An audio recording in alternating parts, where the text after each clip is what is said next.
ఓం సమర్థ సద్గురు శ్రీ సాయినాథాయ నమ. శ్రీపాద శ్రీవల్లభ స్వామినే నమ. 24వ అధ్యాయం. వల్లభేశ శర్మను పునర్జీవితిని చేయుట. శ్రీపాదస్వామి వారి మహిమలకు అనుగ్రహములకు అంతులేదు. ఆకాశములోని నక్షత్రములైనా లెక్కపెట్టవచ్చునేమో కానీ శ్రీస్వామి వారి మహిమలను లెక్కింప ఎవరి తరము? శ్రీ విఠల్ బాబా గారు తెలుపుచుండగా ఈ అద్భుతములు కొన్ని మనకు తెలియవచ్చినవి. ఇంకనూ ఎన్నో లీలలు తెలియబడవలసి ఉన్నవి. మహాత్ముల లీలలు ద్వారా మనము వారి సన్నిధిని అనుభవించదము. తద్వారా పాప నిర్మూలనము జరుగును. ఇదే లక్ష్యముతో శ్రీ గురుదేవులైన శ్రీ బాబాగారి సన్నిధికి చేరి ఇట్లు ప్రార్థించితిని. స్వామి, తమరు దయతో వినిపించుచున్న అనేక లీలలు విని ఎంతో మానసిక సంతృప్తి కలిగినది. వారు అంతర్ధానమైన తదుపరి వారు చూపిన లీలలు కూడా మాకు తెలిపి మమ్ము ధన్యుల చెయ్యండి అని వేడుకొనగా శ్రీ బాబావారు, అమ్మ, ఆ స్వామి ఆజ్ఞాపించిన విధముగా నడుచుకొనుచుండుటయే మన విధి. వారు చూపిన లీలను దర్శించి చెప్పెదను. మీకు ఏమి తెల్పమని ఆయన ఆదేశము వచ్చునో అదే లభించును అని వచించిరి. శ్రీపాదస్వామి వారిని ప్రార్థిస్తూ చేతులు జోడించి, దత్తస్వరూప, సకల ధర్మావతార, దీనబంధు, దయాసింధు, ఆశ్రిత రక్షక, పాహి పాహి అని ఒక అద్భుతమైన దృశ్యం దర్శనమైంది. ఏమి ఆ స్వామి కరుణ అంటూ ప్రారంభించి వల్లభేసుడు అను బ్రాహ్మణుడు కురవపురం చేరిన విధానము మరియు 4000 మందికి సమారాధన చేసిన విధానమును ఇట్లు వర్ణింపసాగిరి. వల్లభశర్మ తన వివాహానంతరము ధర్మపత్నితో పాటు జీవనోపాధికై బయలుదేరి వెళ్ళినాడు. శ్రీపాదుల వారి అనుగ్రహంతో పసుపు వ్యాపారం ప్రారంభించినాడు. శ్రీస్వామి అనుగ్రహ విశేషం వలన అతని వ్యాపారం దినదిన ప్రవర్ధమానము కాజొచ్చింది. అంచెలంచెలుగా అతను వ్యాపారాభివృద్ధి ద్వారా సంపన్నుడు అయినాడు. తన బీదరికపు ఛాయల నుండి క్రమక్రమంగా బయటపడినాడు. వల్లభేశుడు అంతటి వ్యాపార వ్యవహారముల ఒత్తిడిలో ఉన్నప్పటికీ శ్రీస్వామి వారి దివ్యనామమును ఎల్లవేళలా ఉచ్చరిస్తూ ఉండేవాడు. దిగంబర దిగంబర, శ్రీపాదవల్లభ దిగంబర అనే నామమును సదా జపము మననము చేసుకునేవాడు. ఎటువంటి వ్యాపార కార్యకలాపములందు మునిగి ఉన్నను, ఏ ఊరు వెళ్ళినను నామస్మరణ తనలో తాను గొణుగుచున్నట్లు గాని మానసికంగాని చేస్తూ ఉండటం మాత్రం అలవాటైపోయింది అతనికి. ఈ విధమైన నామస్మరణతో అతడు శ్రీపాద శ్రీవల్లభ స్వామి అనన్య భక్తుడిగా మారిపోయాడు. సద్గురువు అనుగ్రహం వలన లభించనిది ఏముంటుంది? అనఘాలక్ష్మి అనుగ్రహ సిద్ధిరస్తు అనే ఆశీర్వాదం అక్షర సత్యమైంది. వల్లభేశుడు తన వ్యాపార కార్యక్రమంలో మరియు ధన సంపాదన వ్యవహారములయందును తలమునకలుగా మునిగి ఉండుట చేత కురువపుర ప్రయాణమును పలుమార్లు వాయిదా వేసినాడు. ఒకరోజు ఏమైనా సరే తనకు సమర్థ సద్గురు శ్రీపాదుల వారి అనుగ్రహం వలన ఇంతటి స్థితి కలిగినది అని ఇక తన వాగ్దానమును పూర్తి చేయు సమయము ఇదేనని తలచి కురవపురమునకు బయలుదేరినాడు. అటులా బయలుదేరుటకు ముందు తనలో తాను ఈ విధంగా చర్చించుకోసాగాడు. శ్రీపాదస్వామిని ఆశ్రయించు సమయమునకు తను కడు బీదవాడే అప్పటికి కాలమాన పరిస్థితుల దృష్ట్యా 1000 మంది బ్రాహ్మణులకు అన్నదానము చేయుట అనున్నది తలకు మించిన పనే. కానీ ప్రస్తుత పరిస్థితులను బేరీజు వేసిన తాను 4000 మందికి సునాయాసముగా అన్నదానము చేయగలడు. శ్రీస్వామివారి దయవలన అంతటి సంపన్నుడైనాడు. అందువలన తాను 4000 మందికి అన్నదానము చేయదలచి అందుకు కావలసిన ధనమును తీసుకుని కురుంగడ్డకు ప్రయాణమైనాడు. కాలినడకన ప్రయాణం. మార్గమధ్యంలో ఎవరో 4 ఆగంతకులు పరిచయమై వారు తాము కూడా దత్తభక్తులనిన్ని తామును కురవపురమునకే ప్రయాణమవుచున్నామని తెలిపి వల్లభేశునితో కూడా ప్రయాణమైరి. వల్లభేశుడు వారి మాటలు నిజమని నమ్మి తాను శ్రీస్వామిని ఆశ్రయించి పొందిన లాభమును తన జీవితాశయమును వారితో చెప్పుచూ దారిలో నడిచెను. వల్లభేశుని వద్ద గల ధన విషయమును పసిగట్టి తెలివిగా అతనితో సఖ్యము చేసి తోటి ప్రయాణికుల వలె నటించి అతన్ని వంచిరి.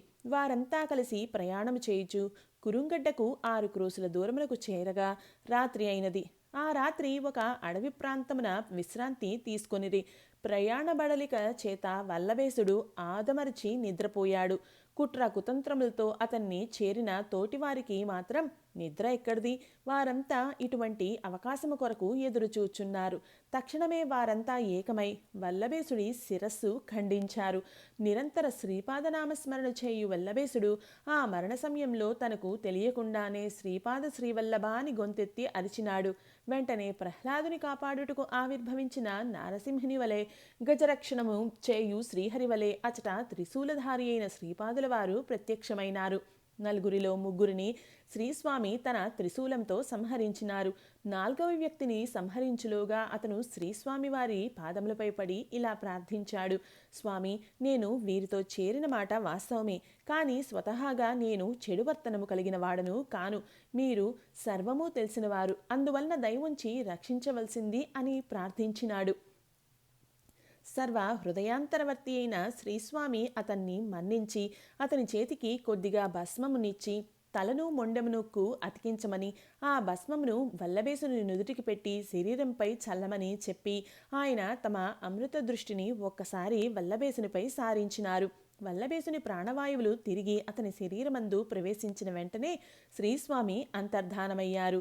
వెంటనే మెలకువ వచ్చి వల్లభేశుడు లేచి చుట్టూ కలియచూచి ముగ్గురు మరణించి ఉండటాన్ని చూచి భయపడి ఏమి జరిగిందని అచట ఉన్న తన తోటి ప్రయాణికుణ్ణి ప్రశ్నించాడు. వల్లభేశుని ప్రశ్న వినిన అతడు ఒక్కసారి శ్రీస్వామి ప్రత్యక్షమైన ప్రదేశాన్ని చూడగా అచట శ్రీస్వామి వారు అంతర్ధానమయ్యున్నారు. మిత్రమా, ఇప్పుడొక అద్భుతం జరిగింది. మనతో వచ్చిన వారు నిజానికి ప్రయాణికులు కారు, వారు దారి దొంగలు. నిన్ను సంహరించి వారు పారిపోయే ప్రయత్నంలో ఉండగా పరమశివుని వలె త్రిశూలధారి అయిన ఒక యతి ప్రత్యక్షమై వారిని సంహరించి నా చేతికి విభూదినిచ్చి నీ తలను మొండెమును అతికించమని, ఆపై ఈ విభూదిని అందు ఉంచమని చెప్పి నిన్ను జీవించినట్లు చేసి అదృశ్యులయ్యారు అని తను చూచిన శ్రీ స్వామివారి రూపాన్ని మననం చేసుకుంటూ తనను తాను మర్చిపోసాగాడు. వల్లభేశుడు తనను కాపాడింది సాక్షాత్ శ్రీపాదస్వామియేనని తలచి తనకు స్వామి దర్శన భాగ్యం కలుగలేదని చింతిస్తూ ఈ విధంగా అనుకోసాగాడు. తన వివాహ సమయమందు శ్రీపాదుల వారు తన భార్యకు నీ మాంగళ్యమునకు సదారక్ష అన్న వారి ఆశీర్వాదమును నిలబెట్టుకున్నారు.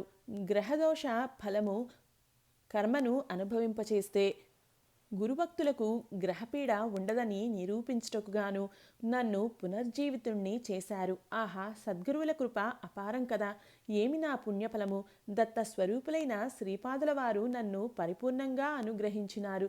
శ్రీచరణుల వారి ఆశీర్వాద ఫలముగా అనఘాలక్ష్మి అనుగ్రహం వలన నేను సంపన్నుడనైనాను. అర్ధాయుషుడనైన నన్ను కాపాడి పూర్ణాయుష్కుణ్ణి చేశారు అని ఎన్నో విధములుగా తలచి శ్రీస్వామి వారిని పరిపరి విధముల స్తోత్రములు చేసి కురవపురమునకు ప్రయాణమైనాడు. తనతో పాటు తోటి యాత్రికుడు కూడా బయలుదేరినాడు. ఇరువురు కురవపురమును చేరుకున్నారు. శ్రీపాద శ్రీవల్లభుల అంతర్ధాన విషయం విని తను ఎంత అదృష్టవంతుడో అని తలచి శ్రీస్వామివారు అంతర్ధానమైన పిదపను ఆయన ప్రత్యక్షమై తనను కాపాడినారని తెలుసుకొని మరింత భక్తితో కృష్ణానదీ స్నానం ఆచరించి పంచదేవ పహాడ్ గ్రామ పెద్దలైన శ్రీ రామాచారి వారిని కలిసి తన వాగ్దానం ప్రకారం 1000 మందికి కాక 4000 మందికి సమారాధన జరిపించినాడు. శ్రీ వల్లభేశుని రక్షించిన లీలలను వినిన పశుపల పంచదేవ పహాడ్ గ్రామస్తులు ఆశ్చర్యపోయి శ్రీస్వామివారు అంతర్ధాన సమయమందు వక్కాణించిన విధముగా ఎవరైనను ఆర్తితో తలచిన తక్షణమే ప్రత్యక్షమై కాపాడెదను అనే శ్రీపాదస్వామి వాగ్దానం ఎంత సత్యమో అని వేనోళ్ల శ్లాఘించినారు. అంతేకాక రజకునకు రాజసంపద నిచ్చుటయే కాక ఉత్తర జన్మలో తమ దర్శనం శ్రీ నరసింహ సరస్వతి స్వామి రూపంగా ఇచ్చేదన వాగ్దానం చేసినట్లును అంబికామాత గర్భమందు జన్మించగలరనియున్ను వల్లభేశునకు వారు చెప్పు మహిమలను బట్టి తెలిసెను. వల్లభేశుడు శ్రీపాద శ్రీవల్లభ స్వామి వారి మహిమలను విని తనకు కూడా ఉత్తర జన్మమందు శ్రీ నరసింహ సరస్వతి స్వామి వారి దర్శనం సేవ లభించాలని అక్కడనే ప్రార్థన చేసుకుని తిరిగిపోయినాడు. ఆయనయే మరు జన్మలో భాస్కర శర్మ అను పేర శ్రీగురుని సన్నిధికి చేరి అనేక మంది చేత నిందలు అవమానములు భరించెను. సద్గురు కృపాకటాక్షముల వలన ముగ్గురికి సరిపడు వంటకములతో 4,000 మందికి సమారాధనము చేసి తరించెను. శ్రీపాద శ్రీవల్లభ స్వామివారు నిత్యానిత్య స్వరూపులు అనుటకు ఇది ఏ నిదర్శనము. శ్రీపాదస్వామి అపూర్వ లీలలు ఇప్పటికీ ఎంతోమంది జనులకు అనుభవపూర్వకంగా జరుగుచున్నవి. ఈ దర్బారు ప్రదేశమునందు శ్రీ స్వామివారి వాగ్దాన ప్రకారము అనేకమైన లీలలు, దుష్కర్మ నివారణ, వారి వారి మనోరథములు తీరుట ఇత్యాదివి నేటికీ జరుగుచున్నవి.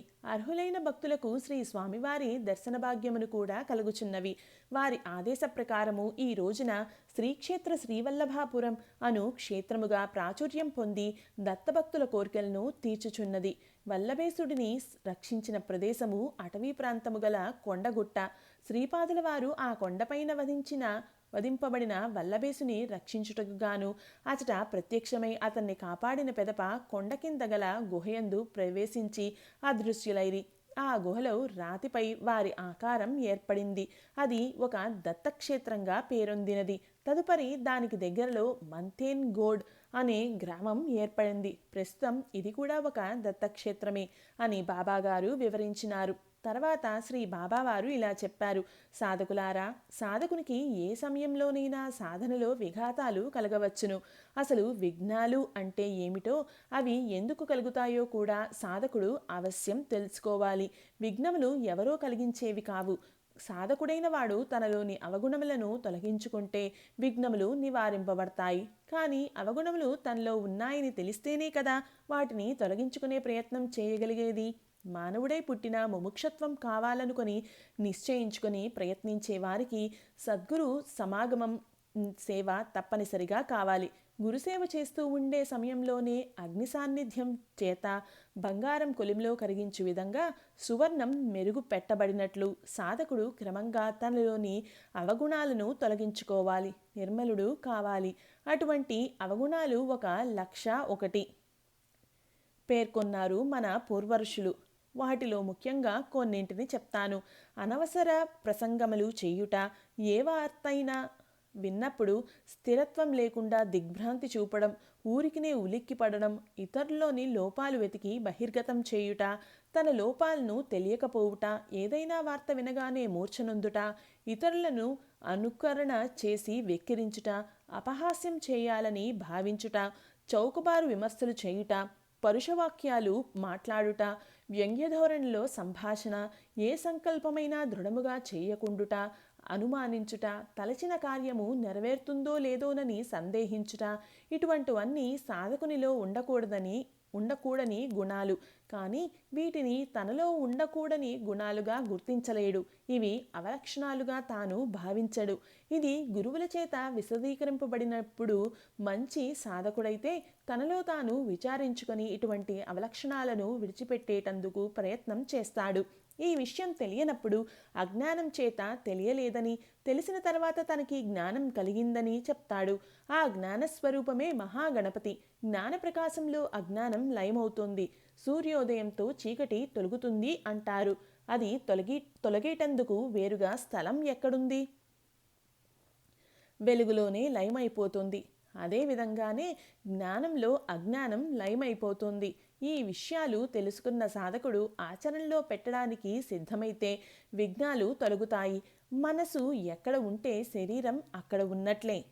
కాబట్టి మనసులోని అజ్ఞానం తొలగి జ్ఞానవంతుడైతే శరీరం కూడా జ్ఞానవంతం కాగలదు. ఆ ప్రక్రియ గురువు అనుగ్రహంతోనే జరగాలి. ఆ గురుస్వరూపమే గణేశుడు. గీతాచార్యుని బోధలో కూడా తత్వదర్శి అయిన సద్గురుని వరించి సేవించి జ్ఞానబోధను పొంది అజ్ఞానాన్ని దూరం చేసుకో అర్జున అని చెప్పబడింది. గురూపదేశం తీసుకోవాలి అనగా ఉపన్యాసం వినాలి, ఉపవాసం చేయాలి. అనే పదానికి అనేక అర్థాలు ఉన్నాయి.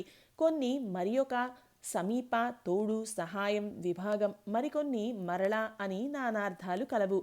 న్యాసం అనగా వదలుట, విడుదల చేయుట, వెలువరించుట అని అర్థాలు వర్తించుతాయి. ఉపన్యాసము ద్వారా కొన్ని విషయములు సద్గురువు వెలువరించును. మనసు పెట్టి వినువాడు వానిని స్వీకరించినచో విన్నటువంటి వానిలో అతనికి కొన్ని మనసుకు పట్టుబడును. అవియే ఉపదేశములుగా నెంచి ఆచరణలో పెట్టినచో తప్పక తాను ఉన్నత స్థితి నుం తానున్న స్థితి నుండి ఉన్నతమైన స్థితి కలుగును. ఉపదేశము అనగా మరి ఒక ప్రదేశము అంటే స్థితి. ఆ విధంగా సాధకుని స్థితి ఉత్తమ స్థాయిలో జరుగును. అందుచేత శ్రవణము ముఖ్య సాధనము. విన్నదానిని మననము చేయుచు ఆచరణము చేసినచో సద్విషయము చెప్పిన గురువు నిరంతర మనముల్లో ఉన్నందున ఆయన సన్నిధిని మనసులోనే అనుభవంనకు వచ్చును. దీని పేరే ఉపవాసము అని తెలుసుకొనండి, అనగా సమీపమునందు నివాసము అని బోధించినారు.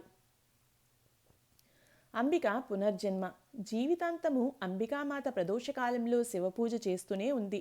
ఆమె ఈ జీవితంలో సాధించాలనుకున్నది ఒకటి, భగవంతుని దయచేత తనకు దీర్ఘాయుష్మంతుడైన కొడుకు కావాలి అనుకున్నది. అట్లే కుమారుడు కలిగాడు. 2, ఓర్పుతో భగవంతుని మీద భారం వేసి జీవితంలో ఎదురైన కష్టాలు అనుభవించింది. తన నిరంతర భగవన్నామస్మరణతో భగవత్కృపతో సద్గురు దర్శనం పొందింది. తద్వారా తన పుత్రుని విద్యావంతునిగా చూడగలిగింది. వివాహితునిగా చేసి వంశాభివృద్ధిని చూసింది. కొందరు తమ కష్టాలను సద్గురువుల సమక్షంలో చెప్పుకోవడానికి కూడా సంకోచిస్తారు. అలా కాకుండా అంబికామాత తనకొచ్చిన ఇక్కట్లను శ్రీపాదస్వామి వారికి ఏకరువు పెట్టి నివారణ చేయమని ప్రార్థించింది. ఆయన మనసు కరిగే విధంగా ఆయన కరుణామయ హృదయం ద్రవించేలాగా వేడుకున్నది. కావుననే శ్రీపాదస్వామివారు ఆమెకు 2 వరాలు ఇచ్చారు. ఈ జన్మలో కొడుకు విద్వాంసుడయ్యేటట్లున్ను, వచ్చే జన్మలో తన వంటి మహాజ్ఞాని పుత్రుడుగా పుట్టేటట్లుగాను వరాలిచ్చారు. శ్రీస్వామి వంటి మహాపురుషులకు జన్మనివ్వడం అంటే ఎంత పుణ్యం సంపాదించాలో, ఎంత శ్రద్ధతో భగవదారాధన చేయాలో దీనిని బట్టి మనం అర్థం చేసుకోవాలి. అందువల్లనే చేసుకున్న వారికి చేసుకున్నంత మహాదేవ అనే నానుడి ఏర్పడింది. ఆమె చివరి రోజు అనగా ప్రాణాలు పోయే రోజు కూడా ప్రదోష సమయంలో శివపూజ చేసింది. గురువాక్యాన్ని తూచా తప్పక ఆచరించినందుకు సద్గురుడు సంప్రీతుడైనాడు. చివరి గడియల్లో శ్రీపాద శ్రీవల్లభ అంటూ ప్రాణాలు విడిచింది. మరుసటి జన్మలో మహారాష్ట్రలోని కారంజా నగరంలో ఒక సద్బ్రాహ్మణ వంశంలో పుట్టింది. మాధవ శర్మయ్యను సదాచార సంపన్నుడిని భర్తగా పొందినది. శ్రీ నరసింహ సరస్వతి స్వామికి తల్లి అయింది. జన్మాంతంలో ముక్తి పొందింది. శ్రీపాదస్వామి వారు నిత్య సత్యస్వరూపుడని శ్రీగురు చరిత్ర ద్వారా వెల్లడి అగుచునే ఉన్నది. రజక సేవకుడు మరుజన్మలో యవనరాజై శ్రీగురుని దర్శించి ఆయనే శ్రీపాద శ్రీవల్లభులని అందరికీ తెలిపినాడు. అప్పటి వరకు శ్రీ నరసింహ సరస్వతి స్వామివారి పూర్వజన్మ వృత్తాంతం ఎవరికీ తెలియదు.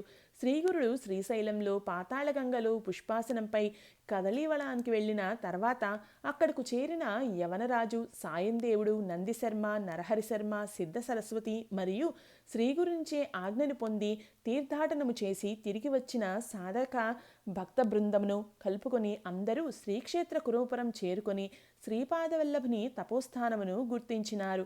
యవనరాజు సహాయంతో మందిరం నిర్మించి కొందరు సాధన చేస్తూ శ్రీ స్వామివారిని ధ్యానిస్తూ సేవిస్తూ అక్కడనే ఉండిపోగా కొందరు తిరిగిపోయినారు. అప్పటికి శ్రీస్వామివారు అదృశ్యమై ఒక శతాబ్దం గడిచిపోయి వారి లీలలన్నీ మరుగున పడినాయి. యవనరాజు ద్వారా బహిర్గతమైన అద్భుత లీలలు కొన్ని మాత్రం తెలుసుకొని కన్నడ భాషలో సాయందేవుడు గురుచరిత్రను ఏర్చి కూర్చి భక్తలోకానికి అందించినాడు.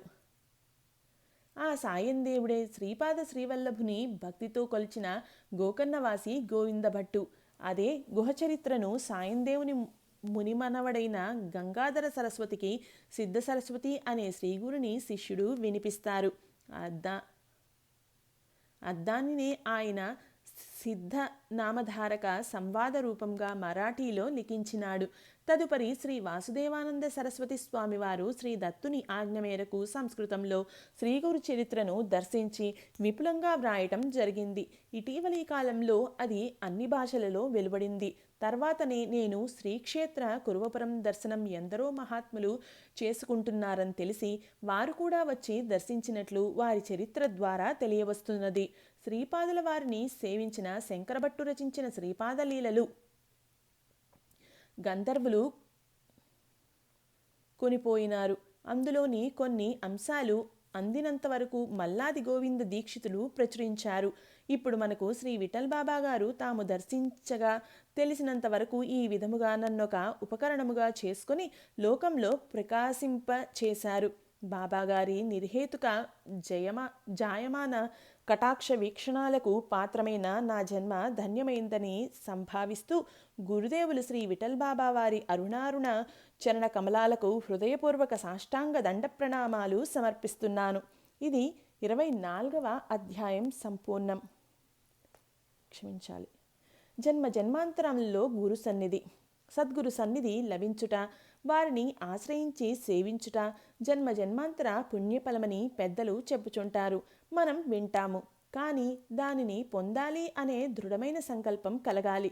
ఆశ్రయించాలి, నిలబడాలి. దీనికై పూర్వజన్మ పుణ్యం కావాలి. ఇంతవరకు బాగానే ఉంది. వచ్చే జన్మకు ఈ జన్మలో చేసిన దాని ఫలం ఉంటుంది అని కూడా నమ్మకం చాలా అవసరం. ఈ విషయం శ్రీపాద శ్రీవల్లభ లీలా వైభవం ద్వారా కొంత అవగాహన అవుచున్నది.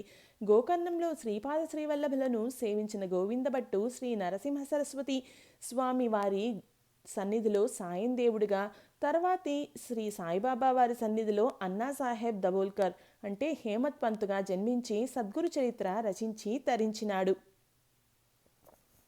అంబికామాత మరుజన్మలోనే శ్రీగురునికి తల్లి అయినది.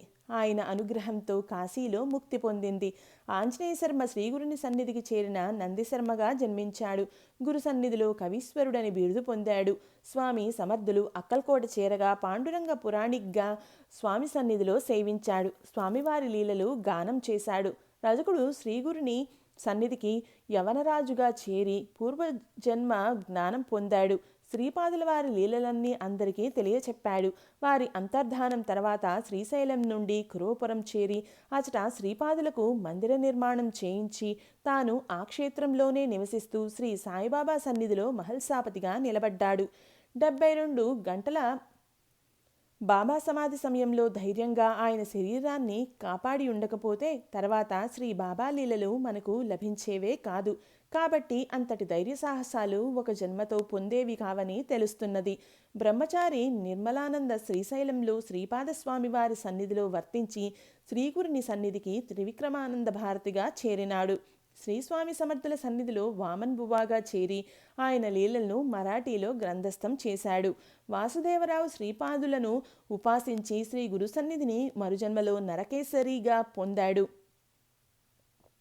శ్రీ సాయినాథుని సన్నిధికి మాధవరావు దేశపాండే అంటే శ్యామగా చేరి కొలిచాడు. విశేషం ఏమిటంటే ప్రతి జన్మలోనూ మొదట వ్యతిరేకించుట, తర్వాత భక్తుడగుట కనబడుతున్నది. తద్వారా ఎవరైనా గురువులను వ్యతిరేకించినా మనం వారి ఎడ అనన్య భావన చేయరాదని మనకు అర్థం అవుతున్నది. వల్లభేశుడు భక్తితో నిరంతర శ్రీపాదనామస్మరణ స్వామి కృపను పొంది చచ్చి బతికాడు. శ్రీగురు సన్నిధిలో అవమానం పరంపరలను ఓర్చుకున్న భాస్కర శర్మగా చేరి స్వామి అనుగ్రహాన్ని చూరగొన్నాడు. శ్రీ సాయిబాబా సన్నిధికి కాకా దీక్షిత్గా చేరి ఆ బాబా సేవలోనే తన కావ్యాన్ని గడిపి బాబాలోనే ఐక్యమైనాడు. సింగన్న దొర శ్రీపాదులను శ్రీశైలంలో కొలిచి వరం పొందాడు. మరుజన్మలో దళితుడిగా శ్రీగురుని చేరాడు. తనను బ్రాహ్మణుల్లో కల్పమని పేచీ పెట్టుకున్నాడు. శ్రీగురుని దగ్గర వరం పొందాడు. తర్వాతి జన్మలలో పరిశుద్ధుడై గురు సన్నిధికి చేరగలడని, అందుచేతనే శ్రీ సాయిబాబా 3 సార్లు కబురు చేసి పిలిపించుకున్నారు నానాసాహెబ్ చాందోర్కర్ను. ఎందుకు రమ్మన్నావని డెప్యూటీ కలెక్టర్ అడగగా శ్రీ బాబా మన ఇద్దరికీ 3 జన్మల బంధము, నిన్ను చూడాలనిపించి పిలిపించాను అంటారు. కానీ ఆయనతో శ్రీ బాబాకు ఏమీ పని లేదు. సాయిబాబా యొక్క రక్షణ ఆయనకు క్షణక్షణం కావలసి ఉన్నది. చివరకు తెలుసుకుంటాడు. శ్రీ బాబా స్మరణతో బాబా సాయుధ్యాన్ని పొందుతాడు. దీన్ని బట్టి మనమంతా కూడా ఈ లభించిన మానవ జన్మను ఉద్ధరించుకునే ప్రయత్నం బుద్ధిపూర్వకంగా చేయాలి అని తెలుస్తున్నది. ఇది 24వ అధ్యాయం సంపూర్ణం. ఇది పూర్తి గ్రంథం సంపూర్ణం. ఓం సమర్థ సద్గురు శ్రీ సాయినాథాయ నమః. శ్రీపాద శ్రీవల్లభ స్వామినే నమః.